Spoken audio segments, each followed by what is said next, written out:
Okay, so I'm going to record this standalone video to kind of demonstrate how Wehttam and Epsilon interact with each other when there are deaths happening on the field. So first example I'm going to take is from this top 16 game where Kyra mutual kills into Sigma. The Epsilon is on player 1 and the Wehttam is on player 2. So let's play that.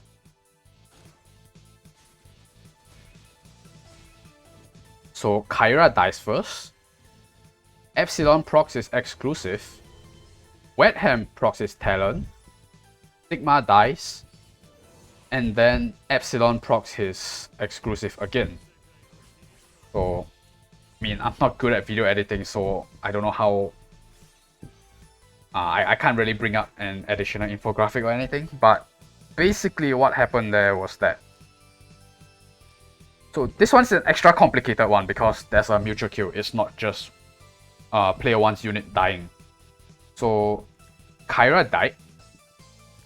Epsilon got one Bloodthirst stack, and he got the and he got the exclusive effect, which is the shield.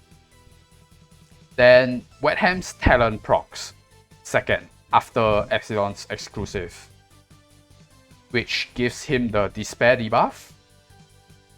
And then Sigma dies, which procs Epsilon's exclusive again, which removes the despair debuff, but he doesn't get the Bloodthirst stack from Sigma's death. It's kind of weird, cause the way combat resolves, like they don't die at the same time together and proc both Bloodthirst stacks together.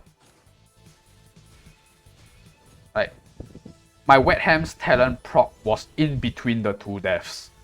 It's really weird.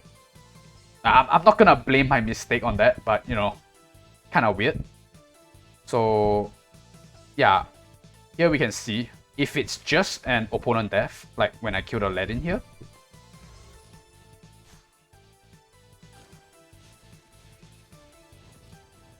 Epsilon procs the exclusive, gets a Bloodthirst stack, and then I get Despair. This time the Despair sticks. So I guess that was the main reason why I thought that Epsilon would have the Despair debuff after the mutual kill there.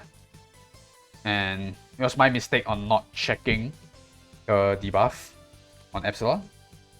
But yeah, normally if you kill a unit on player 1 and Epsilon is player 1, Wehttam is player 2, for Epsilon he will get his Bloodthirst stack and then he will keep the Despair debuff. So we compare that to the next example, which is when Wehttam is on player 1 and Epsilon is on player 2, which is in my finals game.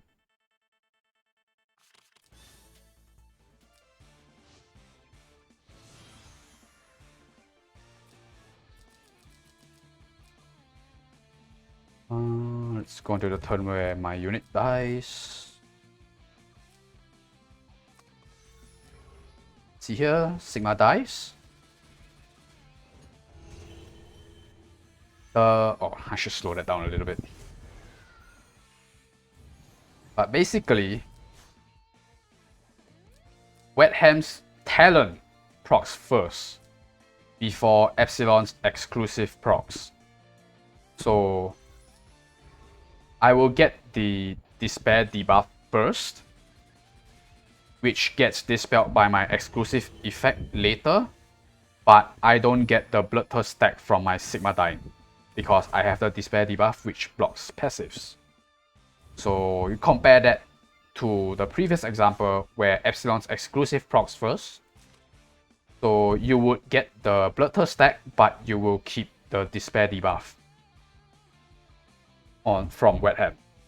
So before I properly looked into this, I always thought it was attackers passive will always proc first. You know, in things such as Ragnarok, Twilight Star versus things like Glory of the World.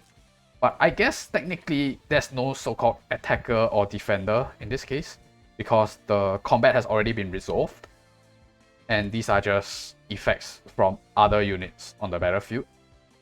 So, you know, between talents, equipment, skill passives, you know, or other stuff, I'm not sure what else. I guess the moral of the story here is that in Langrisser, you don't really know how two things interact with each other until you actually see it for yourself. So yeah, just wanted to make a short video to kind of demonstrate the interaction between these two units because I find it quite interesting. Thank you for watching, and goodbye.